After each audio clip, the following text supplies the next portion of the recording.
You know, we scroll past hundreds, maybe thousands of images every single day, but every now and then, one just stops you. It looks simple, but it feels important. Today, we're going to break down one of those moments to figure out what it can teach us about happiness itself. And here it is. I mean, at first glance, it's just a cartoon, right? SpongeBob and Patrick running through a field with nets. Pretty simple, but as we're about to see, this single frame is packed with the fundamental ingredients of what it means to feel pure joy. So, that's the big question, isn't it? What is it about this specific combination of color and character and action that just radiates such an intense, infectious feeling of happiness? Well, let's dive in and break it down. All right, first things first. Let's start with the foundation of any great moment, the setting. And this isn't just some random backdrop. It's an active participant. It's helping create the entire mood. Just look at how all these pieces work together. You've got these vibrant green hills which just scream life and energy. The floating pink jellyfish, they create this dreamlike, almost magical atmosphere. Then there are the simple, fluffy flowers that add a touch of innocence. Everything is bathed in this soft, warm light under a perfect blue sky. There are no harsh lines, no threatening shadows. It's like the world itself is telling us, hey, it's safe to be happy here. So, let's move from the background to the heart of the image, because a perfect setting is nothing without someone there to enjoy it. And here we have two absolute masters of the craft. First, just look at SpongeBob. Wow, this is pure, unadulterated ecstasy. His mouth is wide open in this amazing shout of glee, his eyes are huge with excitement, and his whole body is tilted forward. He is literally leaping into this experience. He's the engine of this whole moment, leading the charge with just total enthusiasm. And then, right behind him, you've got Patrick. Now, his joy is just as intense, but it has a totally different flavor. See, he isn't just happy to be jellyfishing, he's happy to be jellyfishing with SpongeBob.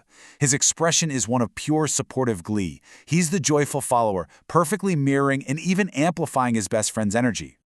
And this really shows you the dynamic perfectly, doesn't it? You've got the leader and the supporter, the initiator and the sharer. SpongeBob's forward momentum is met by Patrick's shared enthusiasm.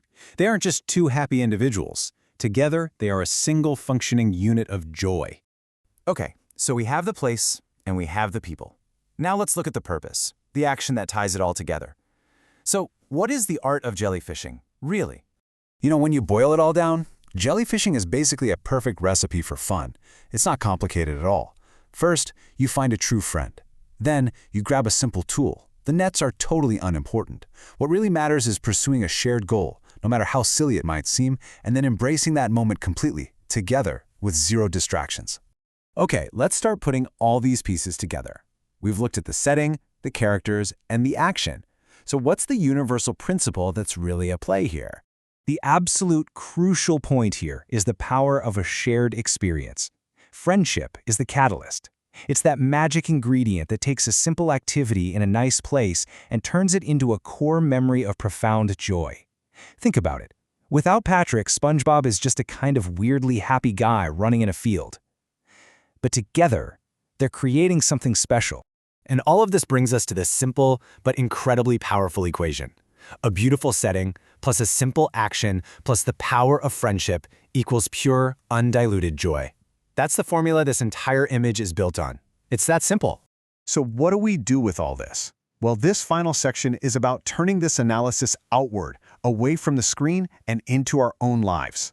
Because what this one image ultimately reminds us is that we don't need these huge, complex plans or expensive things to find real happiness. The most powerful, most memorable moments of joy are often born from the simplest activities in the simplest of places, as long as they are shared with someone who truly matters to you. And that leaves us with one final question to think about. What's your version of jellyfishing? What's your simple activity, and who is your person to share it with? Because finding that, that's the key to everything we've just talked about.